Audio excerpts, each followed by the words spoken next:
Տիկին Վարդապետյան, շատ են հարցերը։ Առաջինը սկսեմ Տիկին Ղազարյանի եւ պարոն Վարդանյանի հարցադրումների եւ արձագանքներից արդարացման ակտերի մասով կարող եք նշել գեթ մեկ դեպք, երբ արդարացումը չի վիճարկել դատախազությունը օրինակ, եւ ինչու է վարկագիծը որտեղ գրվել ամեն դեպքում արդարացման դատական ակտը պետք է մինչև վերջ բողոքարկվի, ինչն է շարժառիթը այս վարկագծի որտեղ գրման։ Պարոն Վարդանյանի արձագանքի մասը լատենտային հանցագործություններ, բայց տեսեք, հենց սկսեմ առաջին հարցը տեից։ Ակնհայտ է, որ եւ հաշվետվության մեջ զեկույցի մեջ է դա ամրագրված առանձնապես ծանր հանցագործությունների մարդու դեմ ուղղված հանցագործություններ, սպանություններ, առողջության ծանր վնաս պատճառել, մարդկանց թրաֆիքինգ, թմրամիջոցների մաքսանենգություն եւ այլն։ Այս ուղղությամբ աճ արձանագրված, շատ մտահոգիչ աճ։ Այսպես օրինակ առանձնապես ծանր հանցագործությունների դեպքերն աճել են 422-ով կամ 25.1%-ով։ Թմրամիջոցների մաքսանենգության հանցագործությունները կրկնակից ավելի դեպքերով։ Ես չեմ կարծում, որ մաքսանենգության հանցագործությունները այս դեպքում թմրամիջոցների մասով պետք է դասել ըստ էության դասական լատենտայինի շարքում։ Եվ դատելով այս թմրամիջոցների տեսակներից, որը վտանգավորության չափազանց մեծ աշխարհ ունեն, շատ ավելի լուրջ խնդրի առաջ են կանգնում։ Մյուս հարցը վերաբերում է ուրեմն 24 թվականի ընթացքում դատախազների կողմից լրացուցիչ քննության է վերադարձվել 431 քրեական վարույթ, նախորդ տարվա 332-ի դիմաց,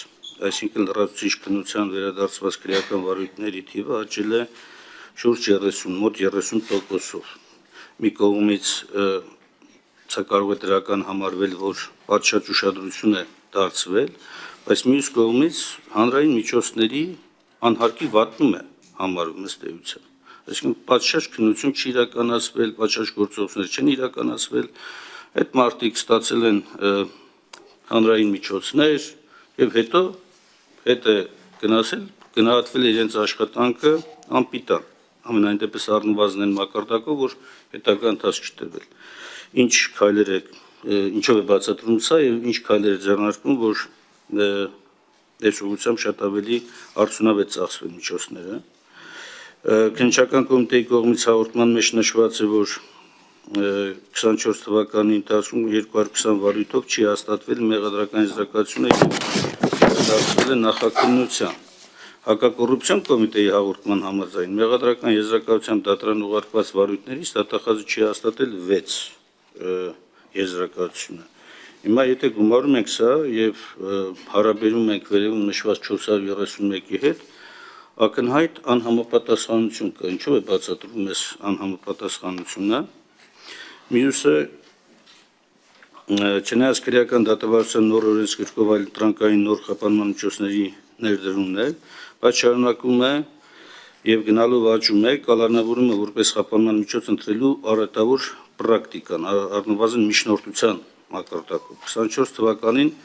կալանավորումը որպես խափանման միջոց ընտրելու մասին միջնորդությունների քանակը 23 թվականի համեմատ աճել է 242-ով կամ 12%-ով։ Ինչով է բացատրվում սա եւ հաշվի առնելով, որ ի վերջո բացառիկ լիազորությունը դատախազությանն է միջդատական վարույթում կիրառված կալանավորումը որպես խափանման միջոց փոխելու հարցը, կարող եք նշել մի քանի դեպքեր, առնվազն գոնե մի 5 կամ 6 դեպք, երբ որ դատախազությունը կիրառել է իր լիազորությունը եւ հատկապես խոսքը գնում է այն դեպքերի մասին, երբ անձը հայտնի է որպես անձը կալանավորված եւ հայտնի որպես հակաիշխանական հայացքներով անձ։ Արդյոք կիրառվել է անձանց նկատմամբ խափանման միջոցը վերանայելու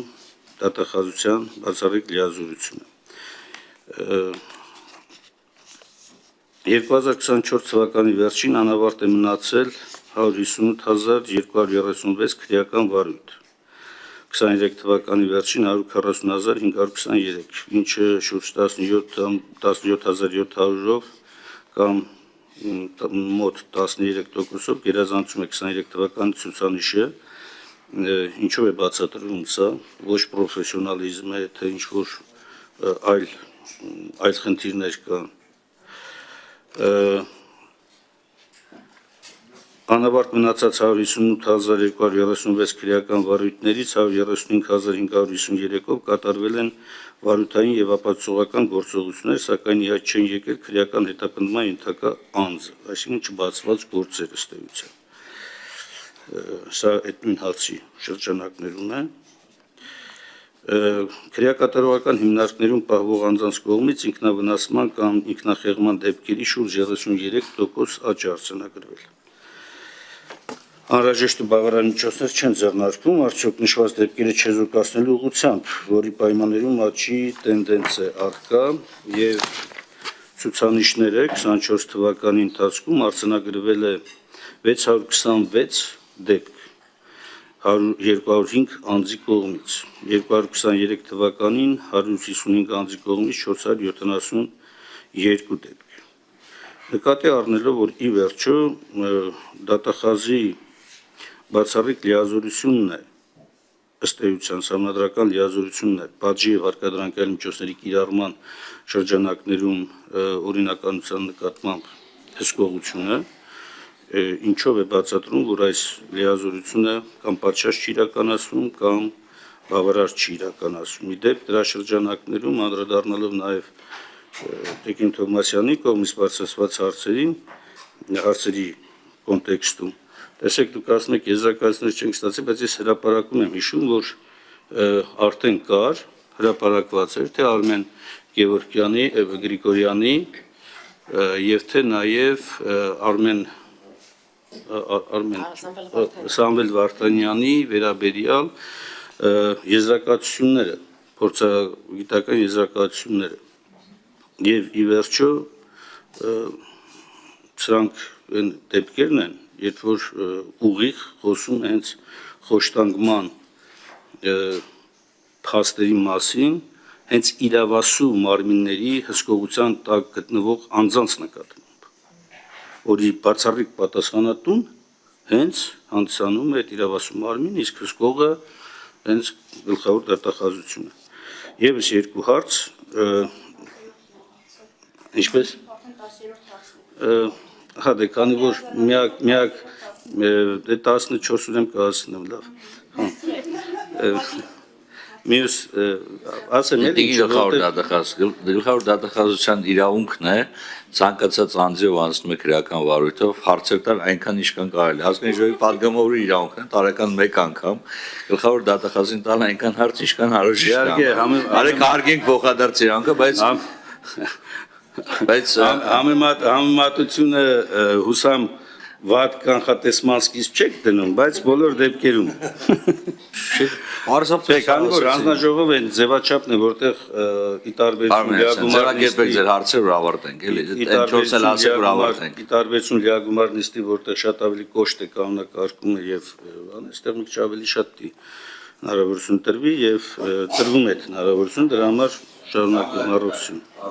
Եվ մյուս հարցը վերաբերում է ոստիկանության հատուկ ոնց էր կոչվում, ոստիկանության հատուկ նշանակության ստրուկտուրաների կողմից, ծառայողների կողմից բռնությունների դեպքերի քննության մասով։ Այս հարցը հաճախ ենք տալիս ձեզ ու չենք ստանում լիարժեք պատասխան։ Ի վերջո, կա 24 թվականի ընթացքում եղել է որևէ գործ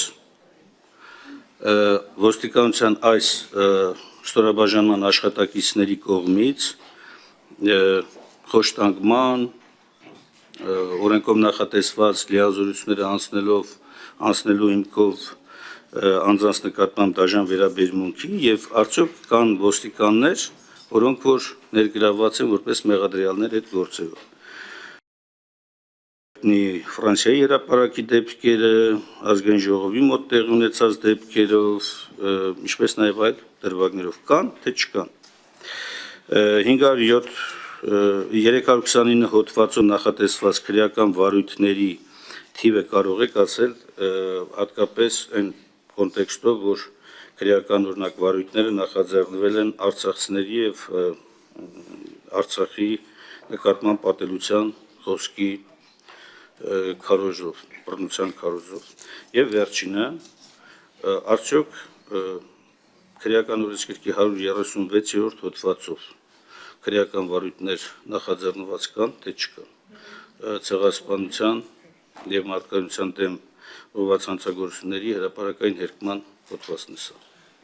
Որմեսում վերջի արցքան օրենքն էլ ախուսում էլի, իսկ դրվագներ ունենք, որ հերքվել է եւ խմարուց չառուցել, խնդրում եմ ինձ էլ փոխանցեք, ես էլ ձեր հետ միասին կդիմեմ գլխավոր դատախազում, խնդրեմ գլխավոր տիկն գլխավոր դատախազ։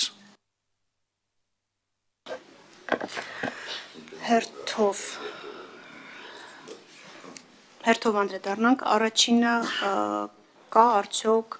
գետ մի արդարացման ակտ, որ դատախազությունը չի բողոքարկել։ Մեկն էլ չէ, մի քանիսն էլ կան, պարոն Մինասյան, օրինակ նույն կրփազենքի գնահատման հետ կապված, որ նոր քննարկում էինք Տիկին Ղազարյանի հետ, երբ որ բարձր արդեն դատարանների դիրքորոշումները, մեզ համար հասկանալի էր երկու ատյանների դիրքորոշումը, մենք ընդամենը մեկ վարույթ ենք բողոքարկել մինչև վճռաբեկ դատարան հասկանալու համար բարձր դատարանի դիրքորոշումը եւ մասսայական բողոքարկումներ չեն կարել այս դեպքերով, որպեսզի նախ ավելորդ չծանրաբեռնենք դատարանները, հետո դիրքորոշումը հասկանալուց հետո արդեն դատավարական ընթացակարգերով կամ վարույթները կկարճեինք կամ նոր հանգամանքով արդեն վարույթ կնախաձեռնեինք։ Նույն տրամաբանությամբ առանց վարորդական իրավունքի վարելու դեպքերի հետ կապված, երբ որ անձը պատշաճ ներկայացնում է հանգամանք, որ ինքը ծանուցված չի եղել վարորդական իրավունքը կասեցված լինելու մասին, էլի անտրամաբանական բողոքարկումը այս դեպքերում էլ արդարացման դատական ակտերը չեն բողոքարկում, ես ուղղակի ասենց հիշեցի այս պահին այն ամենամասսայական արդարացումները, որոնք որ եղել են ու այդ 1.8%-ի մեջ են մտնում, եթե նայեք վճռաբեկ դատարանի պրակտիկան կտեսնեք, որ վճռաբեկ դատարանը գլխավոր դատախազի եւ գլխավոր դատախազի տեղակալների բողոքները վարույթ ընդունելու եւ այդ բողոքների հիման վրա նախադեպային որոշումներ կայացնելու թվի աճ ունի։ Դա պայմանավորված չի նրանով, որ ավելի հակված են մեր որոշումները, մեր բողոքները բավարարելու։ Դա բարձ բացատրություն ունի։ Մենք ամեն ինչ չի, որ բողոքարկում ենք վճռաբեկ դատարան։ Եվ գիտեք, որ այս տրամաբանության մեջ ընտրվում են այն գործերը, որոնք որ արդեն ուղենիշային կարող են լինել։ Դրա համար ձեր նշած տեղեկատվությունը գուցե ճիշտ էր մի 3-4 տարի առաջ կամ 5 տարի առաջ, բայց այսօր եթե մի քիչ ավելի ուշադիր նայեք դատախազության գործունեությանը, կհամոզվեք եւ դատարանների հետ էլ եթե խոսեք, կտեսնեք, որ բարձր դատարաններին մենք չենք ծանրաբեռնում, եթե մեզ համար արդեն ակնհայտ է դիրքորոշումը։ Նույն տրամաբանությամբ, եթե վճռաբեկ դատարանը դիրքորոշում հայտնեց, մենք էլի դա հիմք ենք ընդունում նախաքննության փուլում գտնվող վարույթների համար եւ էլի նույնիսկ առաջին ատյանները չենք ծանրաբեռնում այս տեսակ գործերով ու վարույթներով։ Ինչ վերաբերում է լատենտայնությանը եւ աճին, իրականում շարունակելով պարոն Վարդանյանի միտքը, այստեղ երկու տարբեր մոտեցումներ կան ու շատ հաճախ այս բարձաբանման բացակայությունը բերում է նրան, որ պատկերը սարսափելի է, պատկերը վատ է, ամբողջը հանցավոր մեխանիզմներ ու վարքագծեր են, բայց ես կխնդրեմ մեր տարեկան հաղորդման 23-րդ էջը բացել, որտեղ մենք թմրամիջոցների մաքսանենգության հետ կապված հանցագործություններով 2023 ու 24 թվականներն ենք համեմատել, ցույց տալու համար սա ինքնանպատակ չի էս աղյուսակը, նպատակ ունի Պարոն Մինասյան, գրքերից չէ, բայց հրապարակված նույն ձև կա։ բանը էլեկտրոնային տարբերակը կա, բայց դին գլխավոր դատախազ հաշվի առնել, որ մուսամոտ ցանկություն առաջացնի, ինձ թվում է երկու օրինակ կարանք փոխանցել ֆրակցիաներին։ Սիրով, մեկական օրինակ փոխանցենք, որ այդքան ցային տպագրություն չանենք, կանենք արդեն հաշվեք, որ կա։ Մենք չունենք, ես էլ չունեմ։ Սա իմը չի, իմ օրինակ։ Այս իմն է, նորեմբեր է իմն է։ Եթե դեմ չեք, ես փոխանցեմ ձեզ, հա, վերջում սա շուտ։ Խնդրեմ դիք։ Տեսակ հետո իշխանության անուն եք դնում։ Խնդրեմ դիք գլխավոր։ Շնորհակալություն։ Այստեղ խնդրում եմ 23 էջի վրա ուշադրություն դարձրեք արգրավված թմրամիջոցների քանակը։ Մաքսանենգության դեպքերի աճը նշանակում է, որ ավելի շատ են հայտնաբերվում թմրամիջոցները սահմաններին։ Եթե մենք նայում ենք հարուցված վարույթների քանակը, այստեղ թվային նվազում ունենք, որովհետև նախկինում կհիշեք յուրաքանչյուր մանր չափ, զգալի չափ, հա, ոչ չափ չկազմող նույնիսկ քանակություն դառնում էր վարույթ։ Էլի Վճռաբեկ դատարանը հստակ սահման գծեց եւ տարանջատեց այն դեպքերը, որոնք հանցագործություններ են եւ այն դեպքերը, որոնք վարչական իրավախախտումներ են, սրանցով այլևս վարույթներ չեն նախաձեռնվում։ Բայց դրա փոխարեն շատ մեծ ուշադրություն է դարձվում մաքսանենգությանը եւ առգրավված թմրամիջոցների քանակներին։ Հիմա որ համադրեք կտեսնեք, որ բոլոր տեղերում ամենածանր թմրամիջոցներով մենք ունենք առգրավված քանակի աճ։ Սա կանխարգելման տեսանկյունից էլ կարևոր աշխատանք է։ Բնականաբար ռեսուրսները անսահմանափակ չեն եւ հնարավոր չի յուրաքանչյուր մանր չափի հետևից ամբողջ իրավապահ համակարգով վազել, բայց մաքսանենգության պարագայում մենք կարողանում ենք հնարավորինս ապահով պահել երկրի սահմանները ու այստեղ մեծ դերակատարություն ունի նաեւ ազգային անվտանգության ծառայության կողմից մի շարք սահմանակետերում ծառայությունը սկսել է եւ դրանից հետո մենք տեսնում ենք մեծ քանակի բացահայտումներ մաքսանենգ ճանապարհով Հայաստան ներկրվող թմրամիջոցների, այստեղ մեծ դերակատարում ունի նաև քրեական ոստիկանության որպես ինքնուրույն ստորաբաժանման առանձնացումը, անցյալ տարվա վերջից ստորաբաժանումը սկսեց աշխատել եւ եթե համեմատեք տարվա վերջում ավելի շատ բացահայտված խոշոր խմբականակներ կան թմրամիջոցների, քան ամբողջ տարվա ընթացքում, երբ որ կառուցվածքը դեռևս գտնվում էր ձևավորման փուլում։ Ուստի այստեղ պետք է ուշադրություն դարձնել այս հանգամանքին, պարոն Մինասյան, սա չի նշանակում, որ ավելացել է, սա նշանակում է տեսանելի է դարձել։ Սա նշանակում է մաքսանենգության հանցակազմը սկսել է ավելի թիրախային կիրառվել, ավելի մեծ ուշադրություն է դարձվում այս մաքսանենգության դեպքերին, իսկ սա կանխարգելման տեսանկյունից ավելի լուրջ ներդրում է ռեսուրսի, քան ինչպես ասացի յուրաքանչյուր կոնկրետ դեպքի հետևից վազելը։ Նույն ընտանեկան բռնության դեպքերը էլի տեսանելի են դարձել, դա է պատճառը, ու մենք ենք շատ ավելի հետևողական, մարդիկ են հետևողական իրենց հաղորդումներին եւ այն խարանային մոտեցումը, որ չի կարելի ընտանիքում բռնության մասին խոսել, կարծես թե նվազում է։ Եվ այստեղ ինչ վերաբերում է ծանր առանձնապես ծանր մարդու դեմ ուղղված հանցագործություններին, բռնությամբ կատարվող հանցագործություններին, ապա այստեղ մենք առանձին ուսումնասիրության կարիք ունենք, որովհետև շատ հաճախ այդ ֆիզիկական բռնությունը, որը դրսևորվում է մարմնական վնասվածքներով, ինքը վերբալ ագրեսիայի հետևանք է, եւ այդ վերբալ ագրեսիայի հետ աշխատանքը միայն իրավապահ մարմնի աշխատանքը չի, մենք բազմաթիվ իրավիճակներ ենք ունենում, երբ անչափահասները կենցաղային հարցի շուրջ միմյանց հետ վիճելիս միմյանց դանակահարում են կամ, չգիտեմ, ծանր մարմնական վնասվածքներ են պատճառում ծնողները միմյանց հետ արդեն հաշիվներ տեսնել մաքրելիս, դրա համար այստեղ հա ցուցանիշը մտահոգիչ է եւ մենք հետևանքների տեսանկյունից եւ համայնքային ոստիկանության հետ ենք աշխատում եւ բացահայտման համար քրեական ոստիկանության հետ ենք աշխատում, եթե ուշադրություն դարձնեք, օրինակ Երևանում նվազել է սպանությունների թիվը եւ բացահայտելիության ցուցանիշն ավելացել ինչի, որովհետեւ շատ արագ է դեպքի վայրից վերցվում են ամեն ինչը, ինչ որ անհրաժեշտ է ապացույցները հավաքելու եւ գործը դատարան ուղարկելու համար։ Այստեղ այդ ձգձգումները տեղի չեն ունենում, բայց անելիք կոնկրետ սպանություններով եւ մարմնական վնասվածքներով մենք ունենք։ Մնացածը լատենտից ստվերից դուրս եկող հանցագործությունների մասին է։ Դուք նշեցիք լրացուցիչ նախաքննության ուղարկված գործերի մասով, ասեմ, որ այստեղ պատշաճի եւ ոչ պատշաճի մասին չի միայն խոսքը ապացույցների ծավալի եւ ապացույցների բավարարության մասին է։ Այսօր դատարաններում շատ խիստ մոտեցումներ կա մեղքի վերաբերյալ հիմնավորումներին եւ դատախազությունը ձգտում է մաքսիմալ շատ ապացուցողական բազայով գնադատարան եւ ըստ այդմ խստացրել է մոտեցումը վերջին մի քանի տարիների ընթացքում երկու քննչական մարմինների նկատմամբ էլ։ Դրանից կախված եւ լրացուցիչ նախաքննության վերադարձվող վարույթներն են, որոնցով դատախազը կոնկրետ հանձնարարություն է տալիս եւ չի արձանագրում, որ պատշաճ չես արել տար կարճի։ Արձանագրում է, որ անհրաժեշտ է ձեռք բերել նաեւ այս ապացույցը, այս պատճառահետևանքային կապը ավելի ամուր դարձնելու համար կամ անհրաժեշտ է հարցաքննել այս երաշխիքներով այս անձանց դատարանի հստակ դիրքորոշում ունենալու պայմաններում։ Ուստի այստեղ խնդրեմ գնահատականների առումով մի քիչ ուշադիր լինել, որովհետև այստեղ մենք չենք ասում, որ դու պատշաճ նախաքննություն չես արել, մենք ասում ենք, որ ձեռք բերված ապացույցները բավարար չեն եւ անհրաժեշտ է լրացուցիչ քննություն կատարել, որպեսզի մեծ բավարար ապացույցները լինի, մենք տանենք դատարան։ Եթե պատշաճ չլինի, այդ փուլում ուղղակի մեղադրական եզրակացությունը չի հաստատվի եւ վարույթը կավարտվի, այսինքն լրացուցիչ գործողություններ կատարելու հանձնարարություն չի տրվի նախաքննական մարմնին։ Եվ այստեղ կրկին խոսքը ապացույցների ծավալի, ապացույցների գնահատման, դատարանների խիստ վերաբերմունքի մասին է։ Անհամապատասխանությունների հարցը ճիշտ ասած ակնկալում էի, որովհետև ծանոթացել էի երկու զեկույցներին էլ եւ լսել էի նաեւ հանձնաժողովի հետ աշխատանքի տեսագրությունը։ Մի կարևոր հանգամանք, պարոն Մինասյան, մենք երկու քննչականների տվյալները մեխանիկական չենք համադրում իրար հետ։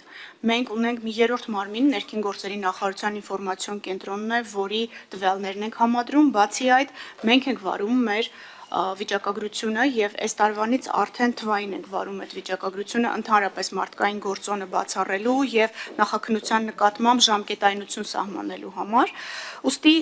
ես կառաջարկեմ վերլուծության տրամաբանությամբ, եթե որևէ անհամապատասխանություն եք տեսնում, ոչ թե զուտ մեխանիկական թվերի մեջ, այդ անհամապատասխանությունները լինելու են։ Պարզ օրինակ բերեմ։ Ենթադրենք 23 թվականի դեկտեմբերի 30-ին քննչական մարմնի համար այդ վարույթը ավարտած է, որովհետև ինքը իր Մալբրի համակարգով ելք է արել, բնականաբար դեկտեմբերի 30-ին այդ վարույթը չի ստացվել դատախազությունում։ Ստացվել է ենթադրենք հունվարի 3-ին, հա։ Այս պարագայում դատախազության համար դա ավարտված վարույթ չի 2023 թվականի դրությամբ։ Այս տեսակ տեխնիկական անհամապատասխանություններ կան, դրա համար մենք ամբողջական վերլուծել ենք վիճակագրությունը եւ 3 մարմիններից ստացած տվյալները համադրել ենք ու նոր դրա հիման վրա ձեզ տրամադրել ենք ցուցանիշներ։ Նույն տրամաբանությամբ անավարտ վարույթները եւ անձինք, որոնք հայտնի չեն։ Հիմա կալանքներին կվերադառնամ։ Անավարտ վարույթները այստեղ պետք է հաշվի առնել, թե այդ վարույթը երբ է նախաձեռնվել։ Շատ հնարավոր է վարույթը նախաձեռնված լինի տարվա վերջին եւ օբյեկտիվորեն հնարավոր չլինի այդ վարույթը ավարտել։ Ես եթե ուշադրություն դարձնեք, հաղորդման մեջ գրել եմ, թե նախաքննության փուլում ավարտված գործերից քանիսը քանի ամսում է քննվում, քանի տոկոսն է, որ մի տարուց ավել է քննվում եւ օբյեկտիվորեն տարին կարող է բավարար չլինի կոնկրետ վարույթն ավարտելու համար։ Դրա համար այստեղ հաշվարկը ավելի ճիշտ կլինի տանել, թե երբ է վարույթը նախաձեռնվել եւ երբ է վարույթը ավարտվել, կարճվել կամ ուղարկվել դատարան։ Իսկ եթե անձինք հայտնի չեն, այստեղ օբյեկտիվորեն մենք չենք կարող դատական հեռանկարի մասին այդ փուլում խոսել, մինչև մենք հետախուզական եւ այլ միջոցներով չհայտնաբերենք անձանց։ Իդեպ հետախուզվող անձանց մասով մենք այս տարի լրացուցիչ աշխատանք ենք մեզ համար ուղենշել եւ բոլոր հետախուզումները նորից ստուգելու եւ հետախուզման մեջ գտնվող անձանց տվյալները թարմացնելու աշխատանք ենք իրականացնելու մեր գործընկերների հետ։ Պարոն Մինասյան, կալանք խափանման միջոցի հետ կապված էլի հարցը կանխատեսելով ես ինձ հետ երկու վիճակագրական տվյալ եմ բերել 23 եւ 24 թվականների համար։ Եթե անհրաժեշտություն տեսնեք, գրավորել հետո կարող եմ ձեզ փոխանցել պաշտոնապես։ Ուրեմն 23 թվականի ընթացքում նախաձեռնվել է 50715 քրեական վարույթ։ 23 թվականին դատարանը ներկայացվել մեղադրյալի նկատմամբ կալանքը որպես խափանման միջոց ընտրելու մասին 2040 միջնորդություն։ 2040 միջնորդությունից բավարարվել է 1559 կամ միջնորդությունների 76.4%։ Ձեր ուշադրությունն եմ հրավիրում այդ հանգամանքի վրա, որ տարիներ շարունակ, եթե նայեք Հայաստանի վերաբերյալ միջազգային զեկույցները, 95%-ից պակաս չի եղել միջնորդությունների բավարարումը, 23 թվականի 76.4%-ը։ Մերժվել են 481 կամ 23.6%-ը։ Եթե համադրենք նախաձեռնված քրեական վարույթների համեմատության մեջ, անձի նկատմամբ կալանքը որպես խափանման միջոց ընտրելու միջնորդություն ներկայացվում է քրեական վարույթների 4.02%-ով։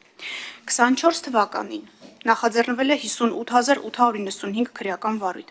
24 թվականին դատարանը ներկայացվել մեղադրյալի նկատմամբ կալանքը որպես խափանման միջոց ընտրելու մասին 2282 միջնորդություն։ Դրանցից բավարարվել է 2013-ը կամ 88.2%-ը։ Մերժվել է 269 կամ 11.8%-ը։ Նախաձեռնված քրեական վարույթների համամասնությամբ կրկին անձի նկատմամբ կալանքը որպես խափանման միջոց ընտրելու միջնորդություն ներկայացվել է քրեական վարույթների ավելի քիչ 3.87%-ով։ Խափանման այլ միջոցների մասով էլ վիճակագրություն ունեմ, եթե հետաքրքրում է բարձրաձայն ասեմ, եթե չի կարող եմ էլի գրավոր ձեզ ուղարկել։ Մենք անցյալ տարի հարցում էինք ստացել, թե դատախազը սեփական նախաձեռնությամբ քանի կալանք խափանման միջոցներ վերացրել դրա անհրաժեշտությունը բացակայելու հիմքով, այս պայն հիշողությունս, եթե ինձ չի դավաճանում, 400-ի թե 500-ի միջակայքում էր, ներողություն եմ խնդրում, թիվը հստակ չեմ հիշում, այս տարվա թվերն էլ մոտապես այդ միջակայքում պետք է լինեն, բայց ձեռքից տակ չկա։ Խոստանում եմ ձեզ լիագումար նիստի ժամանակ այդ թվերն էլ հստակ ասեմ եւ մինչեւ լիագումար կարող եմ ուղարկել այս վիճակագրությունը, որ ասացի կալանքներով եւ խափանման այլ միջոցներով եւս ունենք, եւ տնային կալանքով, եւ վարչական հսկողությամբ, եւ գրավով եւ պաշտոնավարման կասեցումով։ Եվ 23 եւ 24 թվականների մասին է խոսքը։ Ինքնավնասումների դեպքերը, եթե նայեք վերջին գլուխը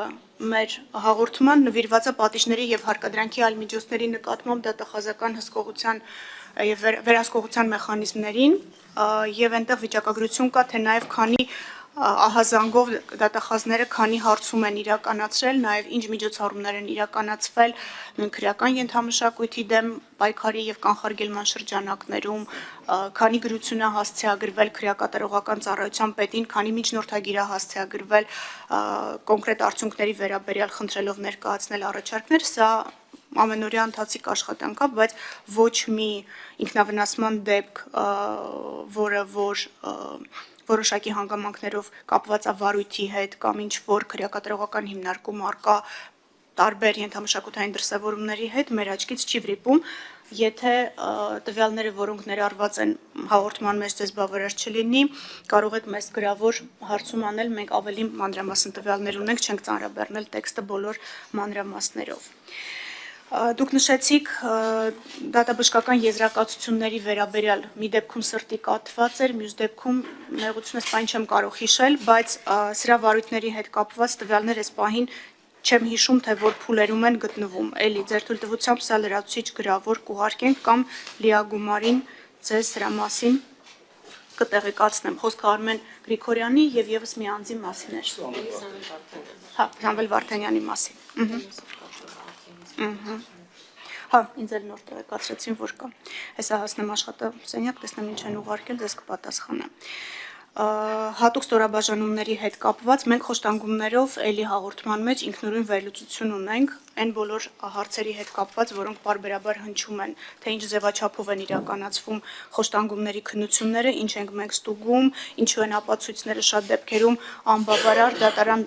գործը ուղարկելու համար եւ ինչի են ավելի շատ վարույթներ նախաձեռնվում, քան ուղարկվում են դատարան, այստեղ շատ պարզ համադրելի տվյալներ կան։ Անձինք, որոնք որ հայտարարում են իրենց նկատմամբ կիրառված խոշտանգման մասին, այդ հայտարարությունը ինքնին դատարանում արդեն հիմք է վարույթ նախաձեռնելու համար։ Բայց թե հետագայում դա հաստատվում է թե չէ, դա արդեն քննության արդյունքում է եւ դեպքերի մեծամասնությունը չի հաստատվում, որովհետեւ անձինք չեն հետագայում հնարավոր չի լինում պարզել կամ ուղղակի արկա չեն լինում են տվյալները, որոնց մասին անձինք բարձրաձայնում են։ Էլի վիճակագրությունը կա հաղորդման մեջ, եթե ձեզ բավարար չի լինի, դրա հետ կապված լրացուցիչ ձեզ գրավոր կտեղեկացնենք։ Մյուս երկուսով ես վիճակագրություն բնականաբար անգիր չեմ կարող հիշել ու չեմ կարող ձեզ ասել, բայց մի բան հաստատ կարող եմ ասել, որ մենք Հայաստանի ազգաբնակչությունը չենք տարանջատում ըստ իրենց ծննդավայրերի եւ բնականաբար խտրականությունը վիճակագրություն չենք վարում, օրինակ Երևանում ծնված անձի եւ Գյումրիում ծնված անձի կամ Երևանում ծնված անձի եւ Ստեփանակերտում ծնված անձի իր ծննդավայրի հիմքով որոշակի բուլինգի կամ խտրականության, վերբալ խտրականության ենթարկվելու տեսանկյունից մենք մի քանի գրավոր հարցումներ ստացել ենք պատգամավորներից, մենք նման վիճակագրություն չենք վարում եւ նպատակահարմար չենք էլ համարում նման վիճակագրության վարելը, ծննդավայրը հիմք ընդունելով։ Այսքանը 136 հոդված եւ 329-ի հետ կապված վիճակագրություն չեմ հիշում, անգիր չեմ կարող ասել։ Շնորհակալություն։ Շնորհակալություն։ Արձագանքում եք։ Իսկ կարծիքով Տիկին Վարդապետյան, նախ խնդրեմ, որպեսզի ինչ մասին ասեցիք, որ առանձին տեղեկանքներով, խնդրեմ մինչև, եթե հնարավոր է լիագումար նիստը տակ, որպեսզի ամբողջությամբ ուսումնասիրենք, կարողանանք նաև լիագումար նիստում այն հարցերը, որոնք որ այդ տեղեկանքներով կհանվեն, նորից չհնչեցնենք, հա։ Երկրորդը, դուք ասում եք ծագման հիմքով կամ ծննդավայրի հիմքով մենք վիճակագրություն չենք վարում, այս հոդվածի իմաստն ու տրամաբանությունը հենց դա է։ Եվ ատելությունն ու բռնության քարոզը պայմանավորված արցախցի լինելու հետ, հենց այս հանցակազմի օբյեկտիվ կողմի բնորոշման դրսևորումն է։ Հիմա դուք որ ասում եք վիճակագրություն չենք վարում, սա իմ մոտ ներողություն, բայց տարընկալման բան է տալիս, էլի։ Այսինքն, ես ոնց հիմա կարողանամ հասկանալ այս ատելության մթնոլորտը, որ հետևողականորեն քարոզվում է, հետևողականորեն տարածվում է արցախցիների նկատմամբ, Արցախի հանրապետության նկատմամբ, սրա դեմ պայքարը ուրիշ ինչ ձևով պիտի արվի, եթե ոչ օրինակ նաև քրեական վարույթներ հարուցելու, մեղավոր անձանց բացահայտելու, պատասխանատվության ենթարկելու ուղղությամբ։ Ուրիշ կերպ կա, բացի ես նկատնում օրինական այն միջոցը, որը քրեորեն քրեական օրենսդրությամբ նախատեսում է պատասխանատվության ենթարկել այդ անձանց։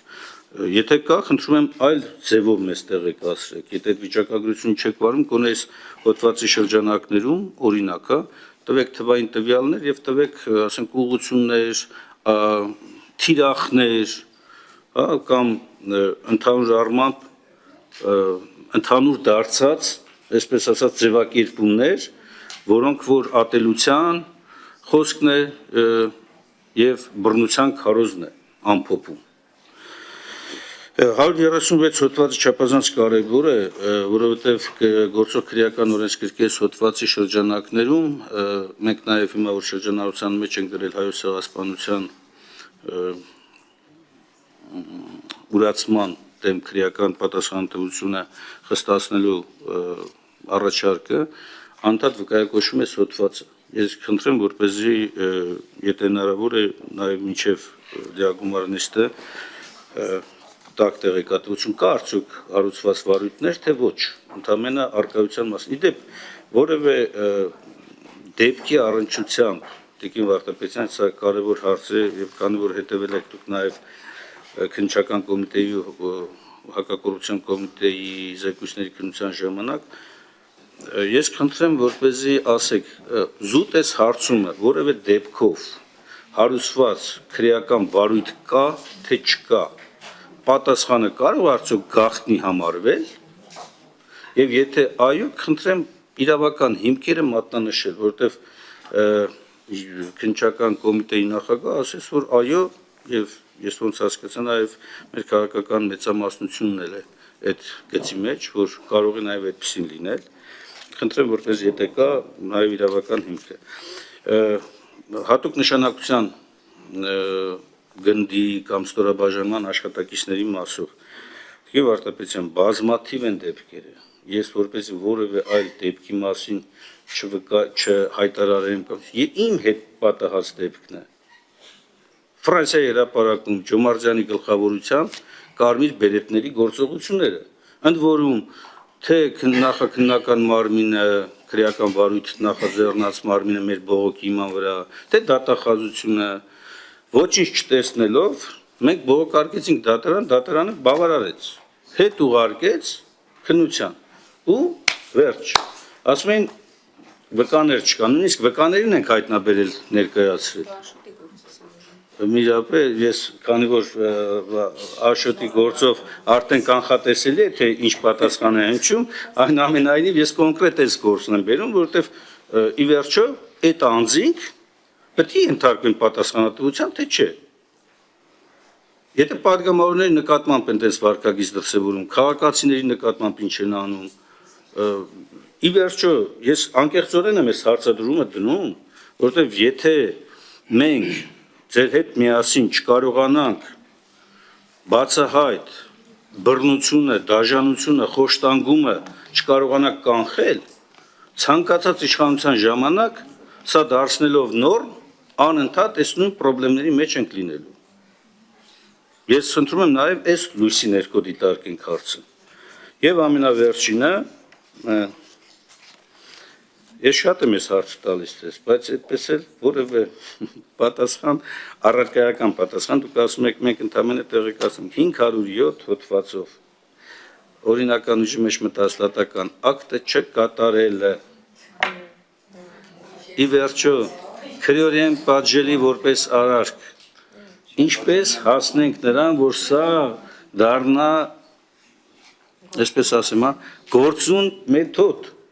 որ մենք կարողանանք վստահել իրավապահ մարմիններին, ասենք այ օրինական ուժի մեջ մտած դատական ակտ կա, ապահովված է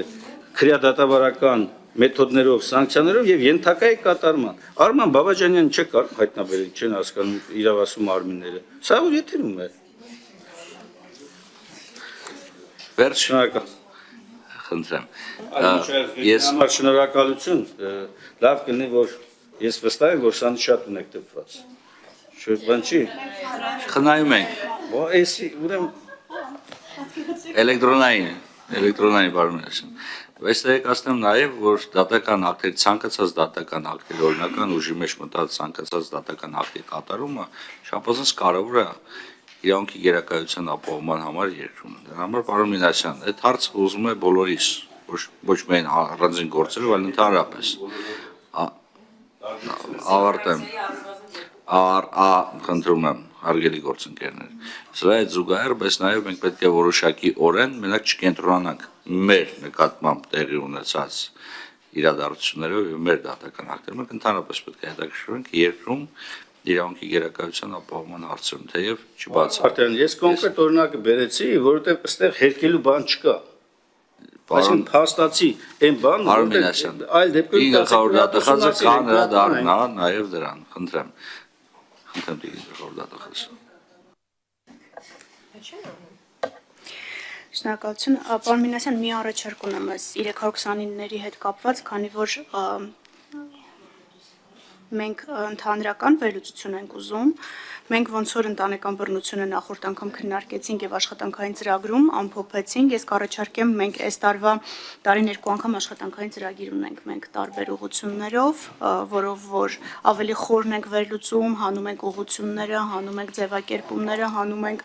դատարան ուղարկված գործերը եւ դատական ակտերը, ես կառաջարկեմ այս հարցը, ոնց հաստատ մինչեւ լիագումար չենք հասցնի այն խորությամբ, որով որ դուք եք առաջարկում, մենք աշխատանքային ծրագրում կներառենք եւ այդ ձևակերպումների եւ խտրականության դրսեւորումների մասին կխոսենք, որովհետեւ ամենայն հարգանքով ես շատ լավ եմ հասկանում ինչ եք ասում, բայց իմ կարծիքով չի կարելի ծննդավայրի հիմքով անձանց տարանջատել ու խտրականությունը հենց մենակ դրանով պայմանավորել։ Խտրականությունը խտրականություն է, այդ թվում վերբալը, այդ թվում վերբալ ագրեսիան ու կարող է յուրաքանչյուրի նկատմամբ դրսևորվի, յուրաքանչյուր վայրում ծնված անձի նկատմամբ, յուրաքանչյուր լեզվական առանձնահատկություն ունեցող անձի նկատմամբ։ Դրա համար ես կառաջարկեմ մենք սա աշխատանքային ծրագրով կամփոփենք եւ հաջորդ տարվա հաղորդման մեջ էլ կունենանք եւ առանձին մի հատ էլ կհրապարակենք։ Մի հատ էլ ձեզ կուղարկենք այդ ծրագրի արդյունքները, որպեսզի ձեր ասած բոլոր ուղղություններով ձեր ուզած ելակետերը լինի։ Եթե լրացուցիչ հարցեր կան, որոնք ձեզ կհետաքրքրեն, կարող եք մեզ ուղարկել, մենք աշխատանքային ծրագրի մեջ կներառենք, սա 6 ամսյա ժամկետ է պահանջում։ Այսինքն, եթե համաձայն եք մինչև լիագումար չենք հասցնի, չանենք, բայց ներառենք, կարող ենք ջենտլմենական պայմանավորվածության գալ, անել, ձեզ փոխանցել ավելի որակյալ պրոդուկտ աշխատանքի։ Ինչ վերաբերում այդ 136-երին եւ կալանքներին, իհարկե, մինչեւ լիագումարը ինչ որ ասեցի ու ինչ որ չկա հաղորդման մեջ, մենք ձեզ կուղարկենք, որ դուք ունենաք, պատրաստ լինեք մեզ նոր հարցեր տալու։ Ես մի փոքր լսեցի այդ դիալոգը, որը կար տեղեկատվության ազատության մասին օրենքի կոնտեքստում։ Այստեղ երկու իրավական ակտ է պետք հաշվի առնել։ Առաջինը տեղեկատվության ազատության մասին օրենքը, որը թույլ չի տալիս այդ տեսակ տեղեկատվությունը փոխանցել հայցող անձին ու այդ հիմքով ուղղակի բացատրում այս հայցող անձին, որ չեմ կարող տալ, օրենքը թույլ չի տալիս։ Իսկ ինչ վերաբերում է գաղտնի համարվող տեղեկատվությանը, ապա ոչ մենք, ոչ քննչականը այդ գաղտնիքի լիազոր մարմինը չենք։ Դրա համար ազգային անվտանգության ծառայությունն է, որը որ այն մարմիններ, որը մշակել է օրենսդրությունը եւ ըստ էության հսկողական ու վերահսկողական լիազորություններ ունի։ Ուստի ձեր հարցը եթե ճիշտ հասկացա, թե ինչի հիման վրա է որ չենք տալիս, դա տեղեկատվության ազատության մասին օրենքն է, որը սահմանափակումների հիմքերը ունի։ Հենց այդ սահմանափակման հիմքով չենք տալիս։ Ուղղակի չենք տրամադրում, հակառակ դեպքում քրեական պատասխանատվության կենթարկվենք արդեն գաղտնի տեղեկատվությունը հանրամատչելի դարձնելու համար։ Խոշտանգումների մասով ես բացի նրանից ինչ որ կա հաղորդման մեջ, մինչև լիագումարը կոնկրետ վարույթների հետ կապված էլի նախաքննական գաղտնիքը չխախտելով, բայց կփորձեմ որոշակի քննության առանձնահատկություններ վերհանել, որպեսզի նաև հասկանալի լինի, թե ինչն է պատճառը, օրինակ վարույթը դեռևս չի ավարտվել կամ դատարանը ինչ հանգամանքներ է վերհանել, որ նախաքննական մարմնին պարտավորեցրել է այդ ուղղությամբ գործողություններ իրականացնել։ Հիմա օբյեկտիվորեն պատրաստ չեմ այդ հարցին պատասխանելու, որովհետև վարույթը ձեռքիս տակ չկա, չեմ էլ հասցրել կարդալ։ Ես կարծես ոչինչ չմոռացա։ Հանձնաժողովի նիստի իմաստն էլ այնա, որ մենք այստեղ կարող ենք հնչեցնել հարցադրումներ, որոնց վերջնական պատասխանները կարող են հնչել լիագումարին, այնպես որ ժամանակ ունենք։